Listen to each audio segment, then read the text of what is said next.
have a crazy story for you. Yeah. It's a quick one. It's not AI that will like put you out of a job. It's people that use AI. And then I basically just spent all of grade 11 like trying to fit in. I don't like what I'm trying to do. I'm not loving the people or the things that we're doing. Be doing like the college for it in high school. And then my biggest breakthrough in being a financial advisor, exactly what you just said. I just had my first 60K month. Out of the abundance of your heart, you will talk. I feel like Sundays for church, Mondays for business. Yeah. Yeah, that's what it seems Why like. can't the two go together? Beginner, like, investment strategies you would kind of guide people through. What's that 30-06 cost? What does it cost? I need a new exhaust on my Mustang. Yeah, I have you need to. And like, if you have the money. I need to. Show me your friends and I'll show you your future. If you're around good people, if you're having good daily inputs, like, you cannot lose. But it's funny you said that. I recently, me and my buddies, we did a 30-day challenge, two reels a day. Oh, wow. It sucked. I see you, yeah. It sucked. Yeah. But no, I kind of, similar thing as you, like, why did these all suck except these two? Right. And, like, double down on it. And 100%. that's what I've been doing. Like, right now, like, it's pretty funny. I have this new strategy with trial reels where I'll take, like, the most boring video ever and then just, like, copy paste viral text for, like, my niche. Sick. And I'll do 10 variations, 10 trial reels, and then I'll, like, takes me, like, 20 minutes. Oh, no kidding. And then I'll just go start my day and I'll look. And then this week I'm like, oh, 300K, 200K, 300K. When I average, like 2, 3, 4,000 views and it sucks. So, like, I just started doing that. Yeah. It's, like, boring is almost better. And, like, iPhone is almost better now. Because I was doing, like, I was paying for the most cinematic content, like, vlogging, like, the cool, and then 1,000 views. Yeah, you're in some field you rented in the middle of Salmon Army. You're like, this is awesome. No, not worth 500 views. Sick. So now it's like everything's died down. Like, how can we make it more boring, more relatable? Like, when you're scrolling, if it's super nice, people, like, they don't want to watch it anymore. Why do you think that is? Just feel like a lack of authenticity, or is it? I think a lot of people get it mixed up with AI. Where if the quality's so good, they're like, this is fake. Oh, jeez, like any over-the-top, almost cinematic video. Yeah. Like, this could have been like, you. This might be fake. And then they're like, understood. Like, the AI slop. Yeah. People are just sick of it. I guess so, yeah. Especially it's which is crazy to think because it's as new as it is, right? Like, it is still relatively new. Yeah. And it's gotten to this point where it's just everybody shuts down. Like, that's AI. I'm like, I don't know, man. It might not be. Like, dude, some of the videos, I got like a good 10, 12 comments be like, buddy, you just got all this from AI. And I'm like, AI is just, like, it's also just the internet. Yeah. Right? Like, it's all kind of adjacent or next door neighbors, man. I'm like, me Googling something and it giving me the info versus me asking Claude or, like, Gemini. And they're like, no, it's all the same information. They all pull from the same sources. And they cite the sources, too. So, yeah. Way better. I find anyone that actually complains or, like, is rude about it, they're just, like, it's like a lack of education. Like, they're not doing it. They saw their one buddy blow up and they're pissed. It's, like, pretty common. It does come from, I think, a place of, like, jealousy of sorts. Yeah. Like, it's not like, hey, I'm going to give you some criticism, some constructive feedback. It's like, weird. Yeah, it's like, well, you're lazy to use AI. It's like, no, I just, like... Yeah, you mean efficient? Time saver? Like, way better. Better results, better quality. I do find it is better results. Definitely better, like, at least for me, my brain can go all over the place, but the talking to it to get ideas out and stuff like that.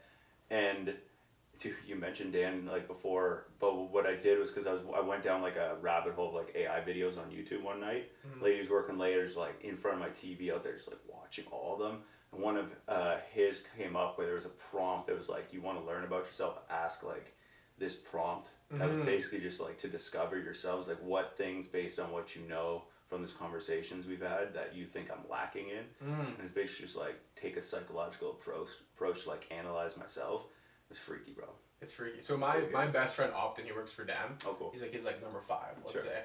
And he's all about AI. Yeah, and loved it. he uses Claude to like, he makes these master prompts to like get Claude to become his best friend. Bro. So Claude knows everything about him, so he can just be like, hey, based on what you know about me, X.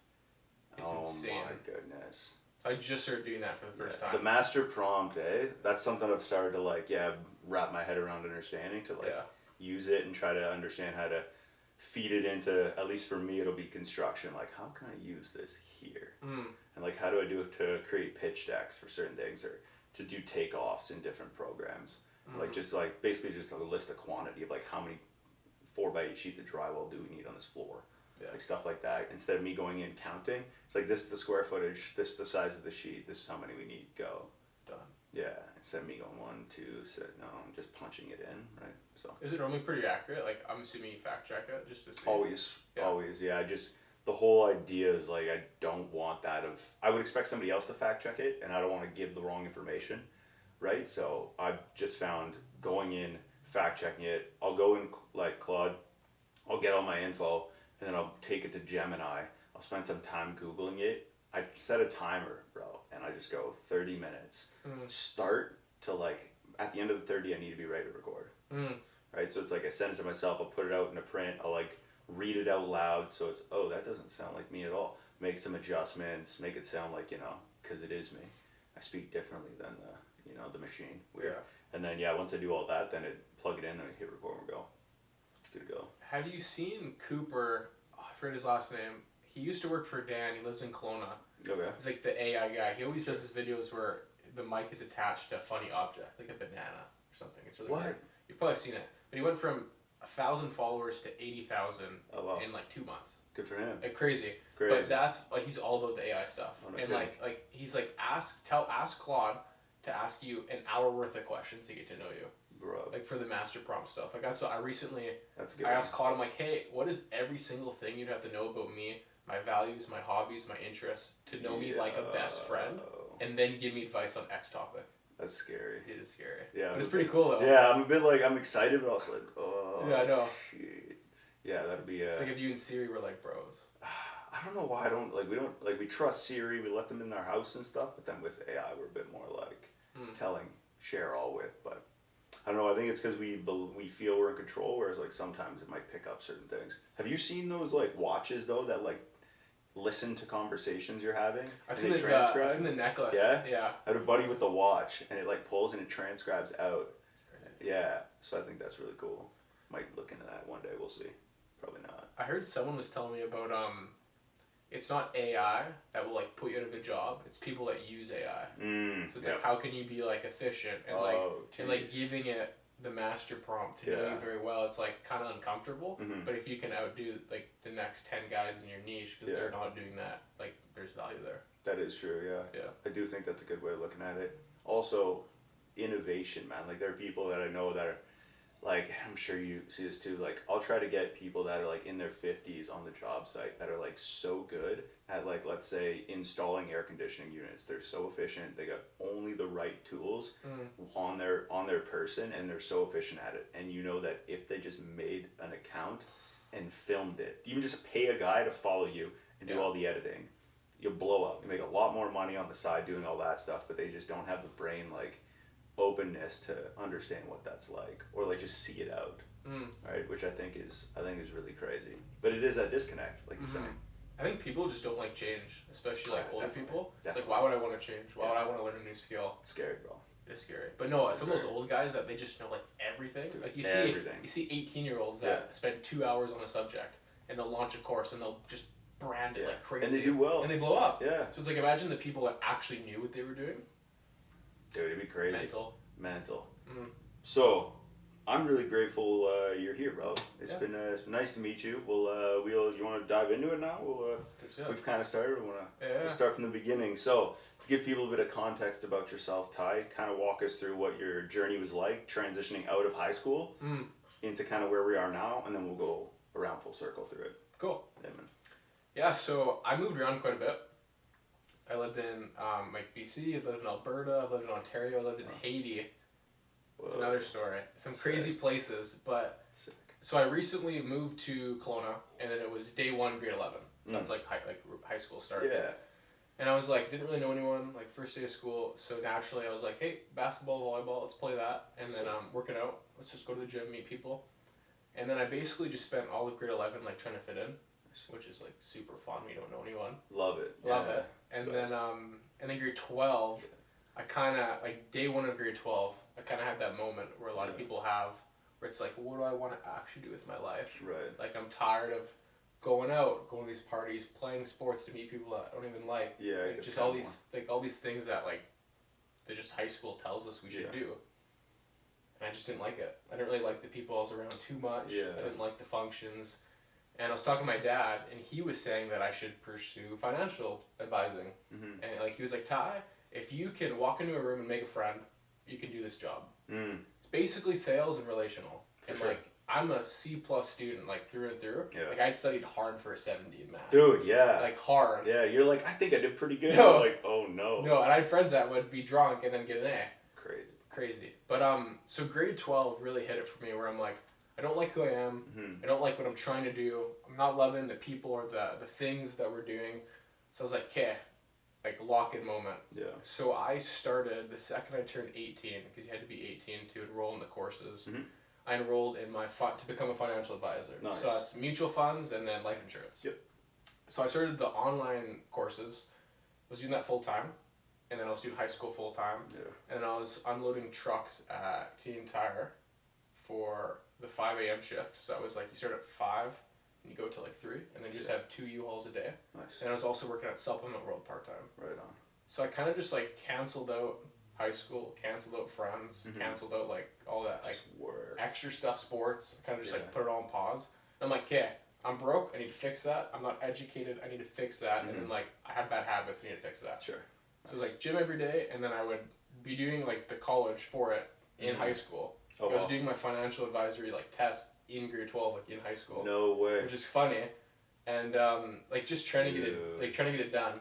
And I almost took the 4-year business degree at OC. Almost. I right? was like I was going the next day to apply.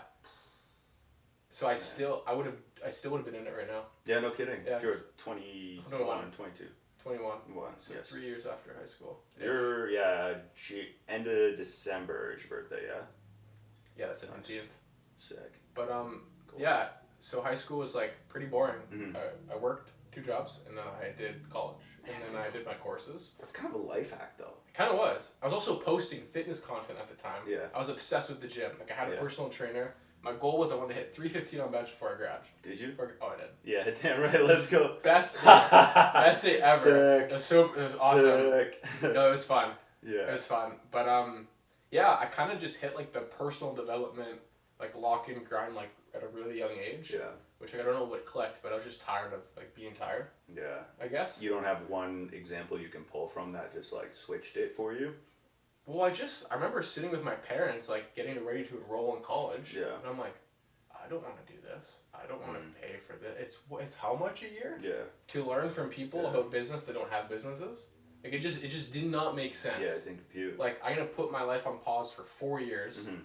and pay for schooling that I could learn on YouTube. For sure. Like that's just how it felt. Yeah. So that was a big one. And then also I didn't think like the 9 to 5, like I wouldn't make the money I wanted to make. Right. Like, even like working my butt off at like Canadian Tire, Supplement World. I had a landscaping company as well, just like mowing lawns Nice. and different Yeah. things like that. And it just wasn't hitting the mark. I see. And then I met this guy named Jeremy. Yeah. Jeremy Pogue in Shout out to Kelowna. Jeremy. And he was one of my buddies. He was like mid-20s, whatever. He bought a Lamborghini Urus, spent a couple $100,000 on that, and was making 6 figures a month coaching. And I was like, whoa, you didn't take this 4-year degree, and like you know what's up. Yeah. And then I met my friend Optin, Yeah. and then I met Dan Martell, and I met all these guys, and I Yeah. started going to these founders hikes and these different things and all these like networking Yeah. functions, whatever. I was like, whoa, there's a common theme here. Like everyone's like me. Everyone wants to like make something of themselves, Mm-hmm. and they don't want to waste 4 to 8 years in college. Yeah, that's a lot of time. It's crazy. So I was like, okay, I'm sick of being tired. I'm sick of being broke. I'm Mhm. sick of being like whatever. So I went all in on becoming a financial advisor, and then I graduated grade 12. I pretty much like didn't hang out with anyone. I had like maybe 2 friends, Yeah. and then just like working, saving money, saving every penny, investing it. My dad helped me set up a Nice. tax-free savings account, Let's go. which is sick, and just like stockpiling money. Yeah. And then graduated grade 12, and I had about 6 months left to become a financial advisor. I was like almost done the courses. Mm-hmm. I was about 2 years. I crammed it in about a year and a bit, Yeah. and because it was online, so I could do it at my own pace. Yeah. So it was like one That's great. lecture a day, so I do like 3, just to get it done. And then I remember just literally in my parents' basement, 6 months post high school. Like I would wake up, study, go to the gym, study, go to a job, study, sleep Yeah. for like 6 months. Nice. Just nothing. Yeah. And I was also doing the fitness content too, Right. which is super fun. That went nowhere, but super fun. I got these games to Yeah, show I for it, know. but other than that. I know. And Other than that, 315, bro. Yeah. That'll live forever. that was pretty cool. That'll live forever. That was pretty cool. But yeah, I guess to answer your question, like, finished high school, 6 months, became a financial advisor, and it was like, now what? But that was kind of like my high school, like grade 11 was like, let's go to all these things, let's meet all these people, let's play all the sports, like everything I got invited to, I'm like, yeah, let's go. And then grade 12 hit, and I'm like, I didn't actually like anything about grade 11. Yeah. Why would I do it again now? Yeah. And then just like totally like flipped the switch, which sucked. Yeah. But the best thing I ever did. No kidding. Yeah. Oh, right on. Why financial advising? Like, what was anybody kind of... It was kind of in the family. Yeah. Like my dad did it, my uncle Okay, did it. right And, on. they were, like I was thinking about being a realtor. Yep. And I was like, my dad was like, oh, really saturated, I wouldn't do that. I'm like, okay. He's not wrong. He's not wrong. Especially now, I'm like, that's very saturated. I know. I got a couple buddies that are realtors in Kelowna, and I'm just like, I don't know how you do it. Yeah, just grind, eh? No, like, literally. Jeez. But, yeah, like, I always wanted to be in sales. I thought, like, high-ticket sales was cool, and then, like, obviously, like, there's high-ticket insurance sales. That's part of it. And then, like, investing. And I always thought, like, I want to buy a house. Everyone I know wants to buy a house. Like, could I be the person that teaches people how to buy a house? Yeah. Well, for sure. Fun fact, yeah. And I just really enjoyed it.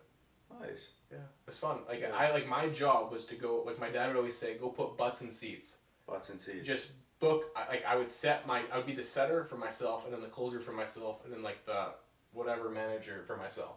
Okay. Just because I didn't have any money to hire an assistant or anything. Yeah. So I just, like, took on every role of, like, my company, and then just, like, gave her shit. Nice. It was pretty fun. Yeah, it sounds like a blast. It was like, fun. Go, yeah. It was super fun, but when you make no money for 6 months, it's not fun. I see. So that was pretty scary. Yeah. And because it's 100% commission. Oh, yeah. There's no salary, no base. You don't even... Well, now apparently they're doing that. If you want to be a financial advisor, I think you get a $2,000 base a month for like a year. Oh, from the company you're under, I guess? Missed that. Right. Which is like... Lame. I know. But, so super stressful. Like, I was like... I was just showing up. There's a firm in the Landmark buildings here, downtown Kelowna. I was just going every day. I'd sit beside the front desk lady assistant. Her name was Kim. Nice shout, Kim. Shout out Kim, lovely girl. And I would watch her like input stuff on our CRM. I'm like, hey, how do you open up a tax free savings account? Like, can you show me? And I just bugged everyone. I'd go in every office, I'd bug everyone. I finally book a meeting. I'd ask someone to come with me because I didn't know how. And like I basically just became like the ultimate appointment setter. No kidding. Like, that was like my whole role. I had no idea how to do my job. Yeah. But like I went like every single person I went to high school with, hey, let's go for coffee. Every person in my family, like everyone I knew, like I called every person in my contacts list. Like everything, all my followers on Instagram. Yeah. And like I just set appointments. Didn't close pretty much any of them. But like I basically spent 6 months setting appointments for myself, which was a grind. Yeah. But that sounds awesome. But then start to learn the business. Yeah. Okay, that's how you open up a TFSA. Cool. Okay, life insurance. How do you do life insurance application? How do you like do a fact find? Yeah. How do you like make sure you're not screwing people? You're getting them what they need, but you're still making money and like these different things. And I'm learning. And then my biggest breakthrough in being a financial advisor was there was this one guy at the firm named Isa. Yeah. And he was moving to Alberta, and he had a ton of clients in BC that he was gonna sell. So he like pulled me aside. He's like, "Hey Ty, I see you working hard, like young hustler. Yeah. Do you want to buy my book of business in BC?" Unreal. I'm like, "How much is it?" He's like, $21,000. I look, I literally have $22,000 in my Start the checking. car, man. Let's go. I'm like, oh, here you go. So all my money that I saved up the last couple of years being in school, different jobs, whatever, I gave it to him betting on myself. Yeah. And I'm like, okay, I am all in. So now I have a book of Literally, 400 phone numbers that have like, most of them have like $500 in a TFSA. Or they have like an old life insurance policy and the phone number's not even there. Yeah. Just garbage. And I'm like, okay.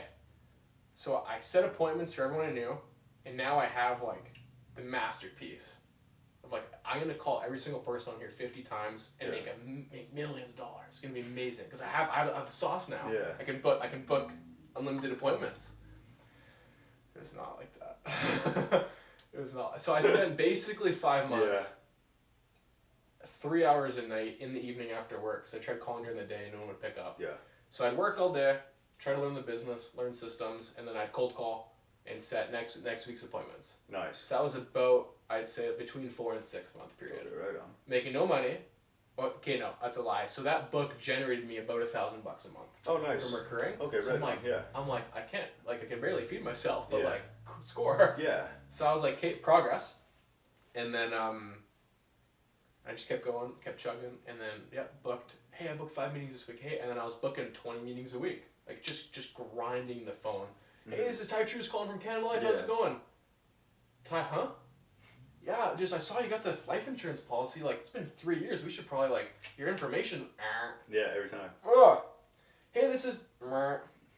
Hey, why did you call me? You're the 5th guy who called me. I'm like, so that, and then sometimes the phone numbers weren't there. Yeah. So I'm on LinkedIn.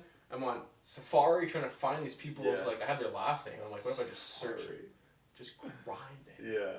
And then finally I remember selling my first life insurance policy. It's like, older lady came in. She could tell I was new. Yeah. She's like, hey, Ty, I have this policy. I need to get a new one. Can you give me a quote? I'm like, of course. And I'm like, how do you do that? Oh, So I run in an office. I'm like, how do you do life insurance quote? I'll show you. Okay, cool. Okay, awesome. I'm like, okay, for $50 a month, we'll give you $1 million of term 10 life insurance. Sick. She's like, okay. I'm like, that was it? I'm like, what? This sounds good. Can you sign here? No. Yeah. I'm like, really? So we did the application. So it's like 25 medical questionnaires. Like, hey, how much do you weigh? Do you smoke a bunch of pot? Have you done drugs? Has your dad died of cancer? Like, just all these questions. Blood work. Yeah, exactly. Just to see, like, if they're healthy, if they're more of a risk, less of a risk. Yeah. And then she took it. And I was like, I made $1,000 in a day. I was like, whoa. Mm-hmm. I'm like, I just turned 19 and I made $1,000 in a day. Mm-hmm. And I was making like $1,000 a month at Canadian Tire. Like, yeah. And I was like, whoa. So that was like a big moment for me. And then it kept chugging, another sale, book, another sale. And then eventually I recouped all my money I spent. And then another book came for sale. Hey, Ty, saw you working hard. You want to buy my clients? $15,000. And I had like 17 grand. Like same thing, just still like, a bit close, bit more. Here you go. That one didn't work out as good just because the clients, like, there was missing phone numbers, missing emails. Yeah.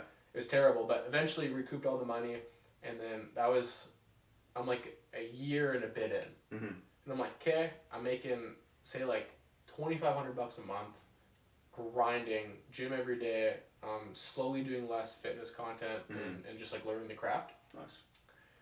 And then, kept working, kept making calls. Basically, like, I was the appointment setter and then the closer. So I was just doing that as much as I could.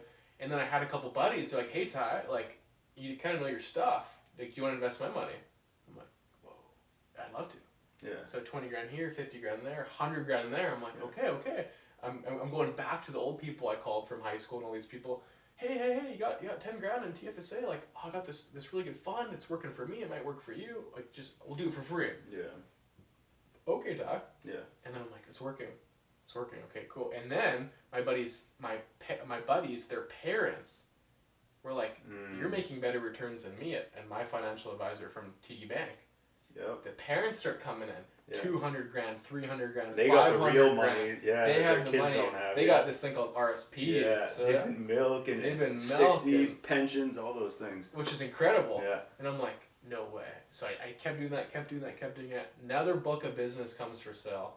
Biggest one by far. I couldn't afford it. I had to take a massive loan. Mm-hmm. Did it.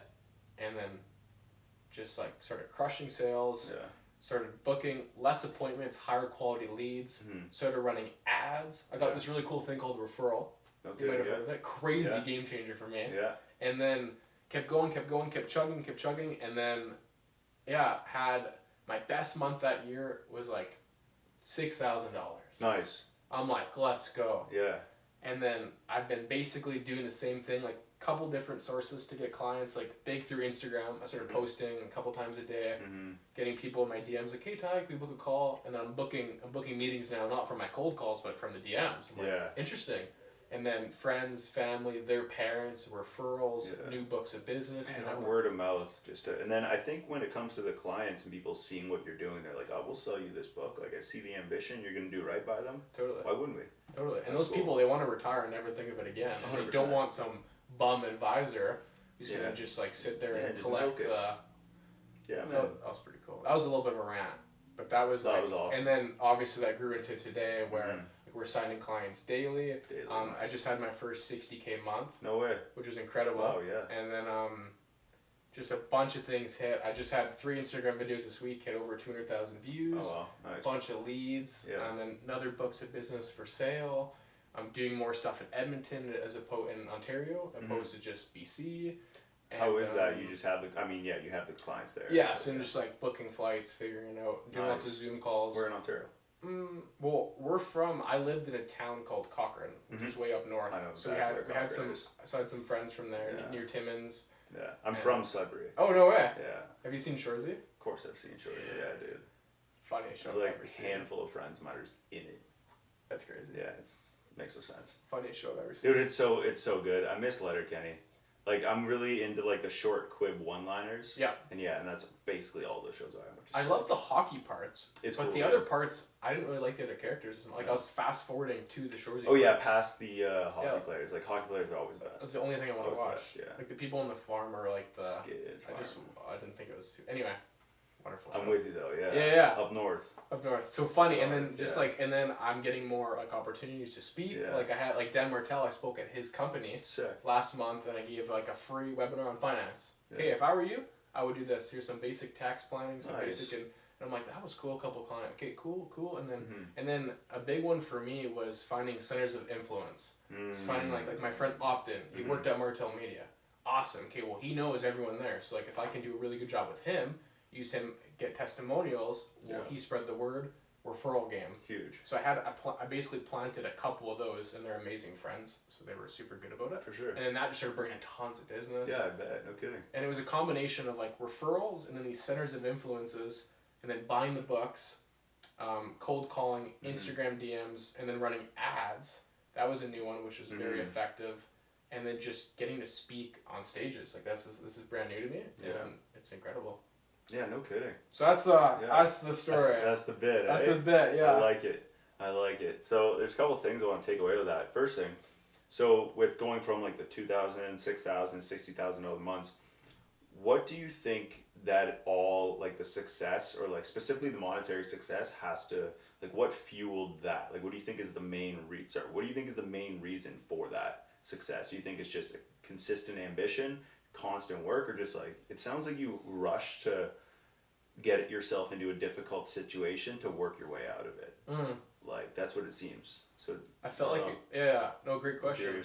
I felt like it was just constantly like biting off more than I can chew. Nice. Like I will do whatever I can to get in this room. Yeah. And now I'm in it and I'm freaking out because I haven't spent the last 2 years learning. I haven't spent the last 2 years trying to chew it. So I just like did whatever I could to like I would speak on stage for free, get me there. But now I'm on stage like, oh, I should probably like make a slide deck and like know what I'm gonna talk about. Like or like just I will book 20 appointments this week or I will die. And then I'll book them and I don't know what to say. Yeah. So I just like it was constantly like, can I overshoot so far, and then just see what happens. And then sometimes I'd lose the deal because I didn't know sales and different things. But it was like constantly like, can I just overshoot and like overput myself in like any scenario that will be profitable if I can figure it out. I like that. Yeah. Yeah. Okay. Instead of playing. Yeah, it doesn't sound like you played it safe really at all. Well, most of the at any point. Yeah. Well, most of the guys at the firm, like there's a couple of young guys too. Well, not young. They were like 30 and 40, and I'm 20. But they were like, and they're amazing. Like they're so intelligent. But they were like, it was like tons of learning, and then like maybe 2 or 3 appointments with things that they really understood. So they at the time were probably way better than me, more educated. But I was like, you know what? I'm gonna put education at like 20%. And then work at like 80%, and then that just seemed to work out. Yeah. And you're selling the thing. Like I find, especially hourly, I find you're not going to achieve those numbers, or like the Urus, for example. Like you're not going to achieve any of that success. I find, especially financial, without like just doing the day to day. I just don't see a lot of that happening. Like you need anytime I've gotten an opportunity that's been like. The odd of I had like a handful of speaking gigs, handful of like hosting event gigs, like MC stuff, right? So I've had a handful of those, handful of like other good opportunities. They've all come from like either the show or like other stuff or referrals of people who knew, like, because they're like, oh, we need an MC for this event. Oh, I actually know somebody, and then it veered towards that a bit in the past. So I've found any good opportunity outside of your day-to-day doesn't really happen unless you do that extra work. Like there's no baseline amount of work that can just, eventually something will come up and I'll be ready for it. It's like, no, you have to chase it no matter what it is. Yeah, the biggest thing for me was be a yes man. Yeah. And when you're in high school, it's like, maybe like don't say yes to drugs and going out, but like say yes to any opportunity. Like my buddy called me, hey, do you want to speak on stage at Yes? Yeah. Hey, do you want to run an off-the-couch marathon next week, Ty? I know you've never ran before. Yeah. But 10 of my friends were going to go run 42K. Do you want to? Sick. Yes. And then we did it. Literally did it. Yeah. And it was like that with everything. Nice. That was like, I'd say 2-3 years. It's like yes, I will be there. I had a buddy a couple weeks ago, hey, you want to do High Rocks? Yeah. I don't even know what High Rocks is. I'm like, yep. So he signed me up. We're going to Salt Lake. We're going to do High Rocks. Nice. I still don't really know what it is. Apparently it's brutal. I did my first training with him. Still don't know, but I did my first training with him, and I almost puked like 8 times. Yeah. But I'm gonna go, and we're gonna crush it. Yeah, of course. But it's like just saying yes to like everything. Huh. I found that really put me on my comfort zone. I like that. I gotta find more people like that. But we'll get there eventually. But yeah, because I had a handful of friends like that in the past. The thing is, they just all got kids. Some of them got kids, so then it became like not quite a. That's fair. Yeah, we can do this. Yeah. So yeah, but anyways, what do you think some common misconceptions are of people who are financial advisors that you've seen, or like people who just sell life insurance, or salespeople in general? Do you have any common misconceptions you think you can think of? Like from their perspective or the client perspective? Their perspective. I think a lot of people feel like they need to be like absolute masters of the craft before they go sell the craft.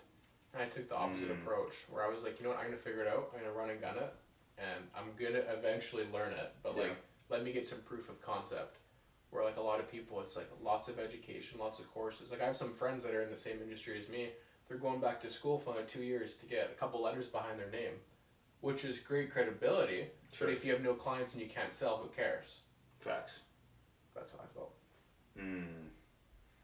Do you have from the moment you get a referral to the moment you close, what's your strategy? I love the relational stuff. So I like, as soon as I can, I like get them on the phone. I'm like, hey, like, can I give you a call in 30 minutes? Like 5-minute chit chat, whatever. Nice. And then just kind of assess like if we're a good fit. And sure. I often say that line like, hey, I want to see if we're a good fit. I don't want you to waste your time. I don't want to waste my time. And it's less pressure. Right. Because I'm more like, hey, I just want to see if like this will even be good. Yeah. And then I can totally tell the pressure like super comes off. Yeah. And they're like, yeah. And I'm like, what are your goals? What are you trying to accomplish? Like, let me see if I can even help you before I pitch you. I see. And that was like, ding. Relationship. Like, can I make them like me and trust me? And if they do, they'll want to buy from me. I see. Yeah. Oh, that makes sense. Right on. Have you done a lot of like education or studying on interpersonal relationships and stuff like that? Or is it more just like your whole focus has been towards like learning about sales and stuff like that? Great question. I felt like a lot of it was honestly like the mindset stuff. Like I know it gets kind of a bad rap, but like the Alex Hormozy, the Chris Williamson, like I just like when you hear something and you talk about something and you think something long enough, you're gonna become it. Which is wild. You can't see it, so you have to like internalize it. 100%. In order for it to play out. And I find like what you think about, you're gonna become, and what you become is gonna like tell you where you're gonna go in life. And I just like the self belief of like, okay, I'm a teenager, I don't know anything, like whatever. K-Ty, it's not helpful. Like I literally brainwashed myself to have just like a weird amount of confidence and self belief, and hanging out with like going to all the Dan Martell Kings clubs or the Jeremy Pogue networking events, or like all I did was like either work, study, or go to an event. Right. And when you like eventually after 6 months, a year, 2 years, when that's all the content you consume, like you just become like it. And then that just kind of gave me the confidence to like, if I can walk in a room and make a friend, it's gonna work out. Sick, yeah. Like if I can chat with you for like 20-30 minutes without business, like just like about your life, like I'm gonna get all your money. Like I'm gonna be able to help you a lot. Yeah. And if we can't connect on that level, then maybe I'm not right for you. For sure. And that's okay. Yeah. Which before it was like, no, Ty, you need to sell. Everybody needs to be high pressure car salesman. Like even on my ads, I'm like $50 off. Like come free appointment. Like value sell. Anything just to get any client. Like I will do whatever. I'll die for you. like just so over the top. And then I remember a couple of my mentors were like, "You kind of sound like a terrible car salesman." I was like, "Oh, cool, Even cool, good car salesmen suck. No. They're tough to deal with. So I feel like it all went back to like the relational. Yeah. Like, hey, can we be buddies? Can I help you? Mm-hmm. I have the knowledge now. Yeah. You need help, and you can pick from 1,000 financial advisors. So like, why don't we just become friends? Let's go for dinner. Let's chat on the phone, and then if you think it's a good fit, let's work together. Right. And just really like de-escalating the pressure of Ty, you need the sale or your life's over. To like, can you make this person like you and be your friend? Yeah. Yeah. When did that start? It took a long time. It was a good year where I was like, I have no money. I spent all my money on these clients. I'm freaking out. I'm full of anxiety. This isn't working. I don't know what to do. Should I go back to school? Yeah. And then eventually I had a couple sales. I think it was like, it's not the money, but it's the confidence you get from having some money. Oh, for sure. Yeah. When I had like that $10,000 now buffer in my account, opposed to $50. Yeah. I'm like, yeah. I don't need your money. I'm good. Dude. I'm good. Yeah. And so I felt like that's crazy. Work so hard till you have a little bit of money, a little bit of confidence, a little bit of knowledge. Yeah. And then you just like, it's all good because I got it now. Yeah. And then you just like, it consumes so much healthy content that, like I even with the music you listen to, the stuff you watch on Netflix, like all that crap. Dude, it's crazy. It actually affects like how your soul lives. I truly believe. It's like what you intake, you're gonna put out there. For the appreciation of the choir, like I'll be doing certain tasks at work and I won't even talk to some people. It's like honestly, like especially in like the construction field, it's very hard to avoid those people. Yeah. I will just literally not even respond to them half the time unless it's like super work related, because just the negativity that I know is just gonna come out of their mouth. It's to the like most people are pretty good, but we get the ones that are just like in their early or mid 30s. They have no lady, no kids. They've like worked in the middle of nowhere for a while with like those type of guys that are just like hard-headed, and they just like think they're owed something, and they think they know best, but they're super lazy. So it's like you can't have a conversation to convince them otherwise of something, and they're not going to outwork you. So then it's like, it's a weird way, like weird relationship. So you kind of are just best to like work with them if you need to, but if you can, avoid it. And it's very, I don't know, I found in the past it's been very tricky, at least for me to do it, to the point of, it almost sometimes, I try to do my best to not make it come across as rude. When I'm just like ignoring them and stuff like that, trying to focus on what you can do. But I think that, to your point though, it's very, very obvious when people surround themselves with like just soul-sucking individuals, really. Can I share a perspective with you? For sure. So in the Bible, Matthew 12:34, for the abundance of the heart, the mouth will speak. And I find a lot of business owners, they say a lot of stuff from scripture, but they're not spiritual. So it's like, no, it's business, not spiritual. Which is like, I feel like the two go together a lot. Yeah. But like, for out of the, like, if you believe in this guy called God and you have a soul, like, for out of the abundance of your heart, you will talk. Yeah. So it's like, everything you say has so much weight. And that was like the biggest change for me. Like, if everything I say, if I tell you something, you're going to think about it. Yeah. It's going to affect you, and you're going to live the rest of your day maybe possibly impacted by what I just said. And like my tongue, my words, like that's the most powerful thing for sure I have. And it's like, what are you using that for? Because it talks a lot about in scripture, like a good tree can only produce good fruit, or a bad tree can only produce bad fruit. You're either one or the other. You're either speaking life or death. Yeah. So it's like on the job site, at school, with your coworker, you're either speaking life or death. You can't. There's no middle. It's very clear. Oh, I see. Of what? So I always found for me, I'm like, what is my tree producing? What fruit am I producing? Like, what am I gonna say? Yeah. And I feel like that really helped my clients like me. I see you. Yeah, like really putting my my faith into my business, and just to try it on, and that was huge. Yeah, no kidding. Yeah. That's very cool. But that's a good insight. It's good insight for sure. Because now you got me thinking of like, how am I towards those people? And now you got me thinking of like,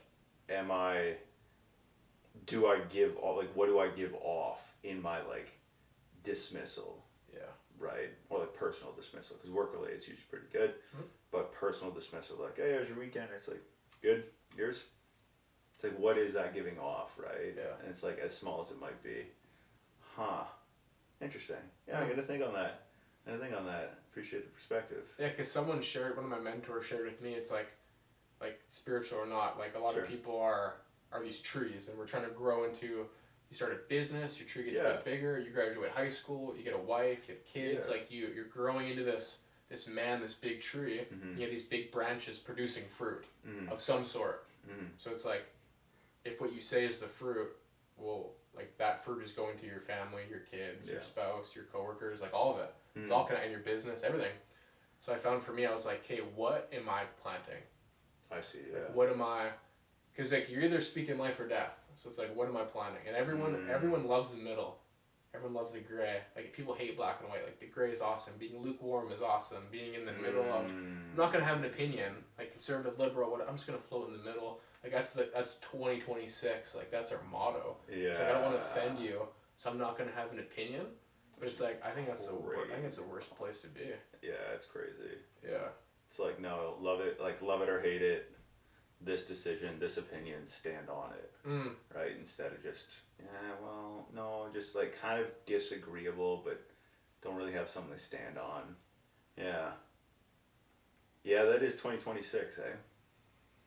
Can I tell you a quick story? Please, yeah. Okay. Dude, you can tell me whatever you want. Okay, one of my mentors told me this story, and it rocked my boat. Uh-oh. You're camping, you want the clout. Yeah. I got you. The sins. But you can't have God.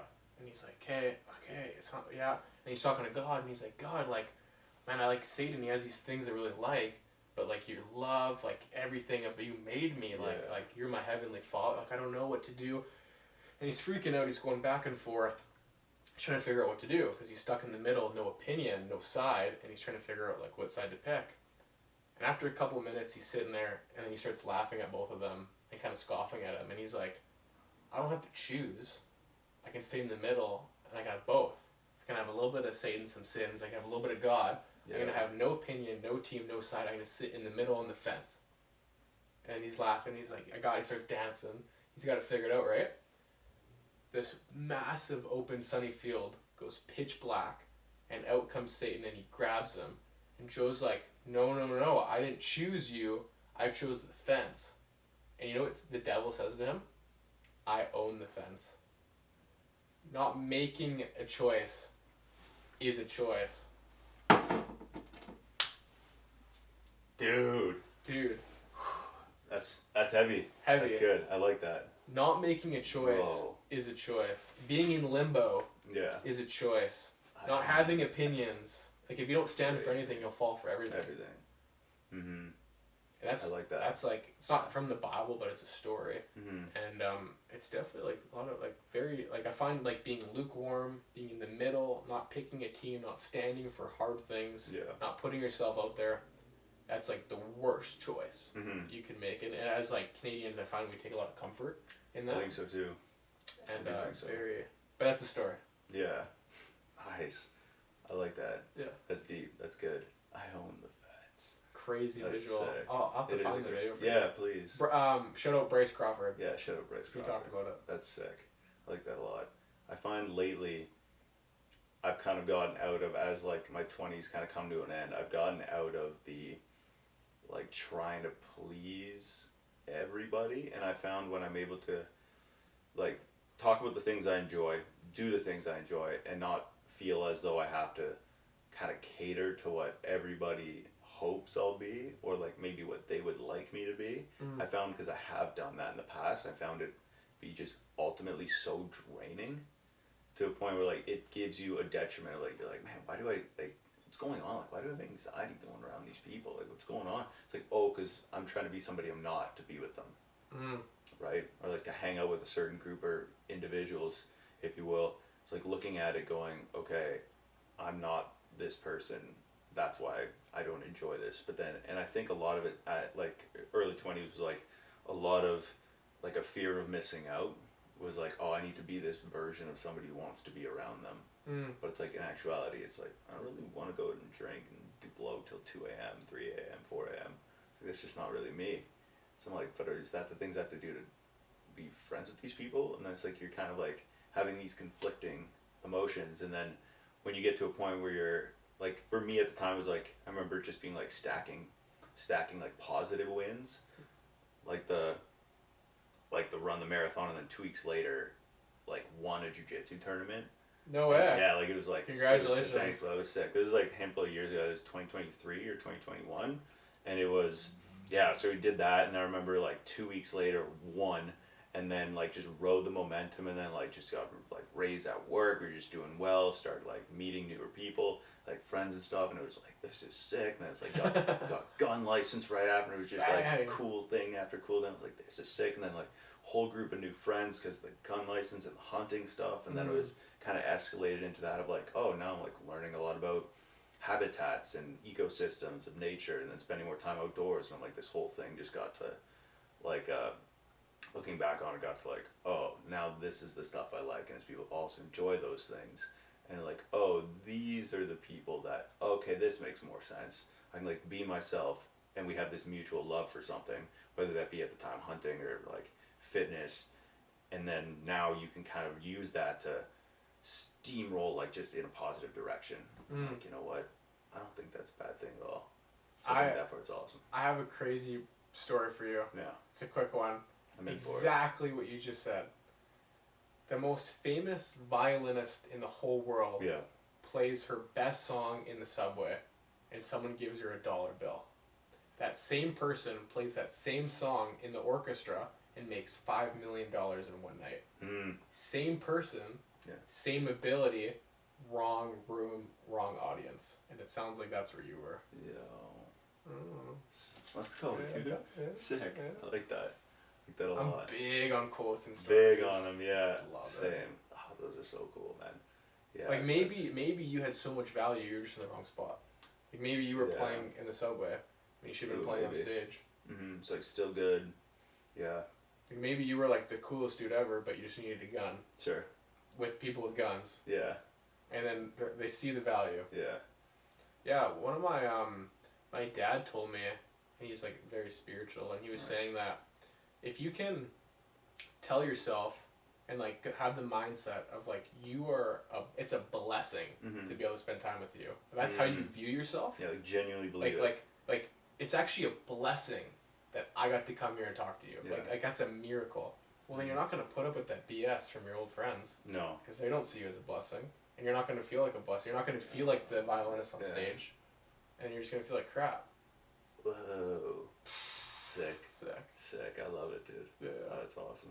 So I see the merch. I followed it for a little bit now, but I really am like excited to see. Yeah, you betcha, buddy. Yeah, tell me more, dude. Tell me what it is, what it's about, where it's going. Yeah. Vision. Yeah. Checkpoint. I've wanted to create another company for 6 months. So me and some of my two closest friends, we got together and we're like, hey, we love business, we're passionate about business, we love church. Why don't the two go together? Can we create a movement, an organization, a company that brings business and church together? What does that look like? Cool. Well, I love hanging out with business owners and entrepreneurs. Yeah. And I love the boys at my Bible study. But the two are very different. And it sucks. And I feel like I'm both. Yeah. And I feel like a lot of people secretly are both. But it's like kind of weird if at church, like if you're really ambitious and hungry and you want to make money, it's kind of frowned upon. Oh, I see. But then if you're like always talking about Jesus, you're just that religious dude. And it sucks. Yeah. So it's like, I feel like I'm 100% business, 100% faith. So can I create a space where those areas can thrive? I see, yeah. Checkpoint. Yeah. Everyone, like it or not, you made a series of decisions to get you to where you are today. Some good, some bad. You're at a checkpoint, you're at a crossroads. And I'd love it to be able to speak into people's lives and create a path where like, hey, we want to encourage you to go this way with your business and God at the center. What does that look like? Opposed to, camera died. Opposed to, what else? Yeah.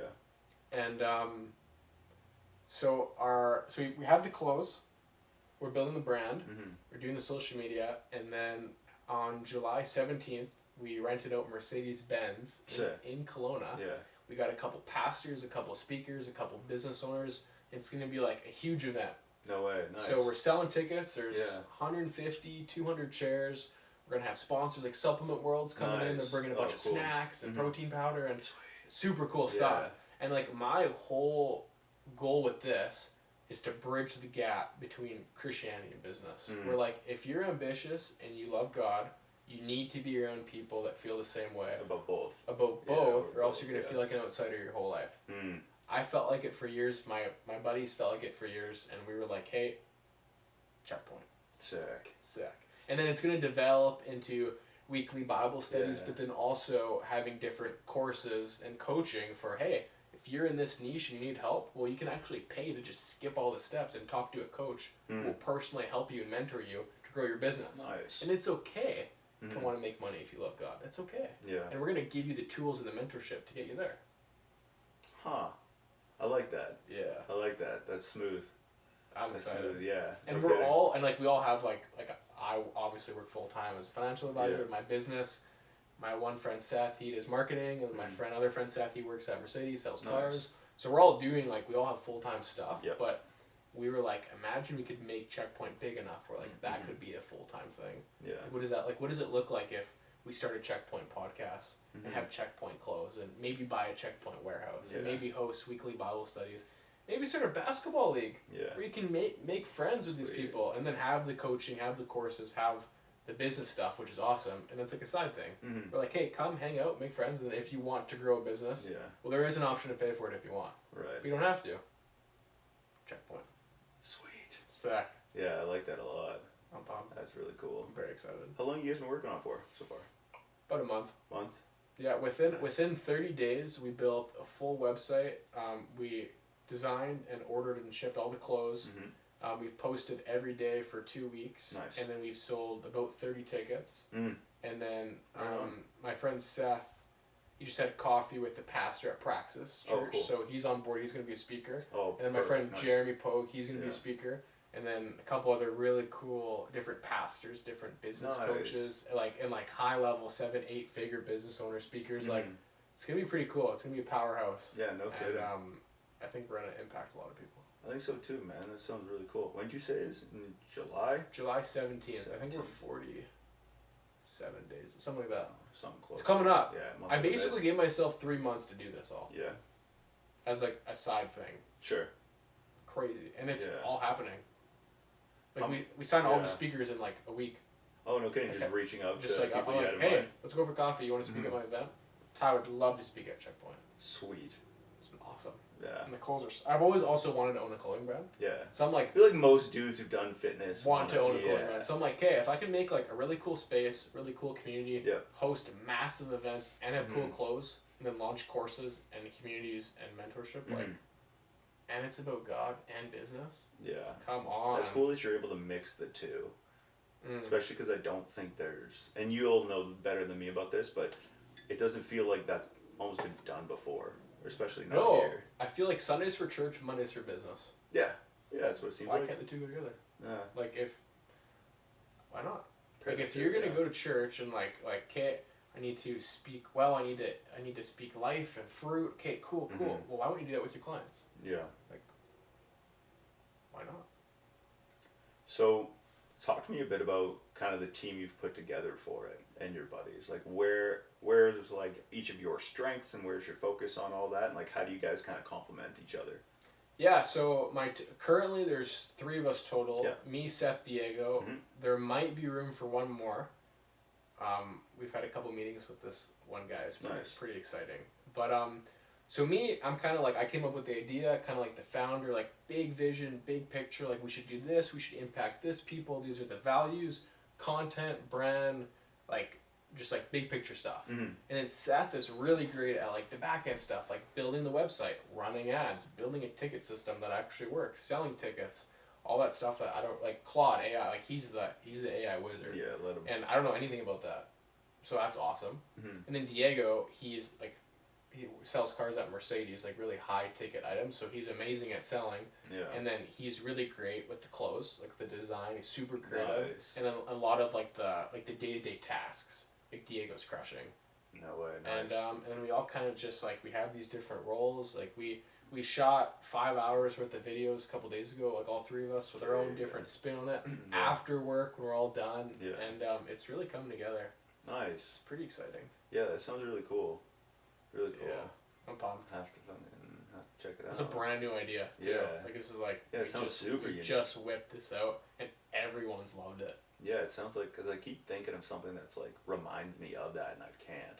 Yeah. So I'm like, oh, no, okay. Oh, cool. Yeah, it does seem like one not frowned upon, for lack of a better term, but kind of... Different. Yeah, from the other. Mm. So to kind of blend those two is like, oh, it's a bunch of like-minded individuals now. All just in a pool of resources and networking all together and like learning and growing, and then you guys get to create something really cool.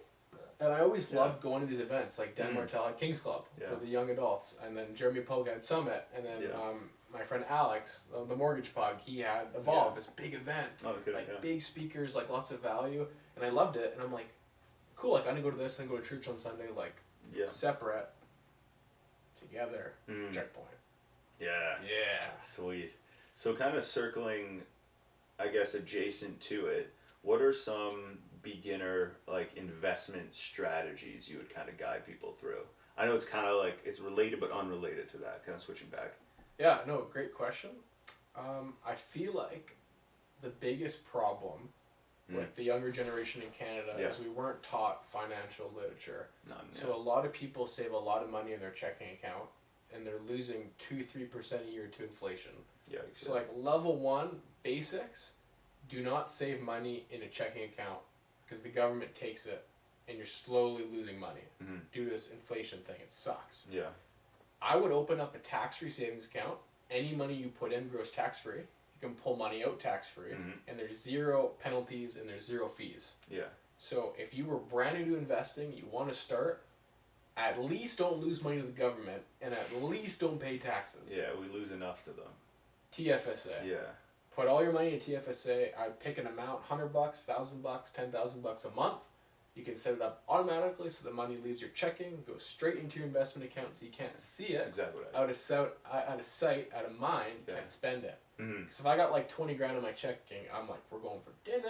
Yeah. Let's go to Kelowna I think I need a new boat. Dude, what's that 30-06 cost? What does it cost? I need a new exhaust on my Mustang. Yeah. Like, I have you need to. And like, if you have the money. I need to.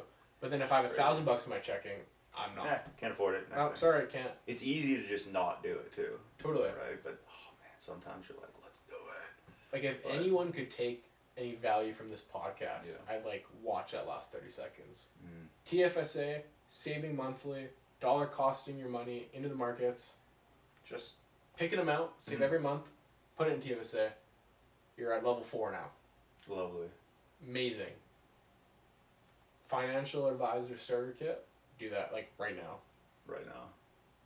Do you have, to kind of conclude and wrap us up before we finish, do you have either a story, Bible verse, lesson, tip, anything you kind of want to conclude on that you maybe didn't think we talked about that you were hoping we did, or something that you really want to drive home as like a message before we shout out your stuff?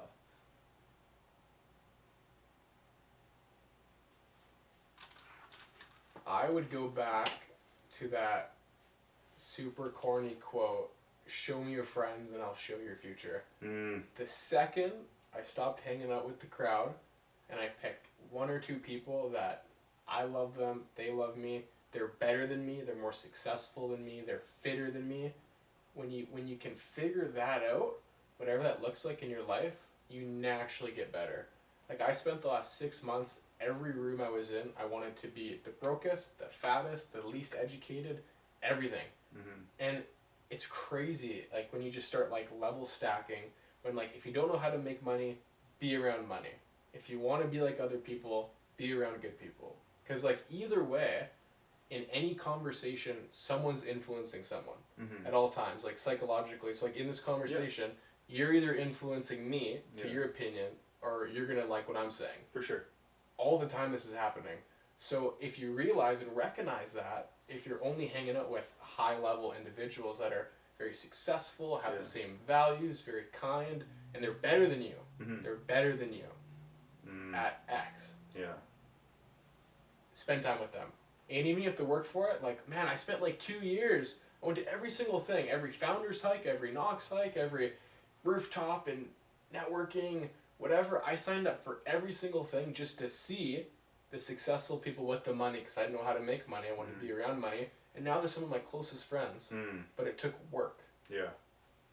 Biggest growth hack ever. Hang out with people that are way better than you, and if they like you and they see you hustling, they're going to want to pour into you. Like Dan Martell always says, send the elevator back down. Back down. And naturally, when I start to get some wins, I'm sending it down, I'm throwing it back constantly to people. And it's just a byproduct of it. But if you're in people's ecosystems, you get to have some of those rewards, and then you get to send it down to someone else. Amazing. Like you could, I so believe you could spend 8 years getting your PhD, or you could hang out with the most successful person you know for a year and work really hard at one specific thing, and you will be better off. No kidding. If you're around good people, if you're having good daily inputs, like you cannot lose. Like losers are just like you can't lose if you never quit. It's like with the content I posted almost every day for 3 years. I've posted over 500 videos. Nothing. Just finally I had one that got me to 4,000 followers. Nothing. Finally I had one that got me to 8,000 followers. Nothing. This week I've gotten, I think, 700,000 views across the last 15 videos. And it was like, it's all clicking now. And the biggest thing of that is I started hanging out with people that had more followers than me. And then they gave me some sauce, I learned, and it was like, whoever I hung out with, I will become. If they're better than me, I will be better. The worst thing you can do is hang out with a bunch of people that aren't doing much, so you feel like awesome. Like if you make $10,000 a month, and your buddies make $4,000, you're like, I'm the man. I'm super awesome. I'm crushing it. And then I would make $10,000 in a month and talk to my buddy, and he would be like, yeah, I made that yesterday. Like, good job, buddy. And I'm like, oh. It's like, what's the disconnect? Sorry, I'm actually not even close to where I should be. Interesting. And it's like, who you hang out with, you will become. It's a crazy reframe. Someone is getting influenced at all times. So be influenced for good. I love it. Influence for good. That's sick. Right on, man. Checkpoint. Where can people follow you, learn from you, hear more from you? Big on Instagram. Just my first last name, Ty_Trusz. I'm posting lots of financial literature content, lots of value content, like how to save money, how to get the right insurance. And then I'm doing a bit of personal brand stuff now, like what do I think of this? Or like how does my faith help me grow my business? What do my friends think of me? Like all these different things. For sure. And heavy on financial advisory, wealth building in 2026 with a mix of personal brand, a little bit of faith in there, and then Checkpoint, Checkpoint_HQ. I love it. It's a new page, and then we're gonna be planting. We're gonna be doing weekly events. We're gonna be doing big monthly, massive business events with a little sprinkle of faith in there. Nice. And I'm excited. Sweet, dude. Yeah. That's a wrap. Awesome. Yeah. Thanks, sick. man. Of course, dude. Thank you very much.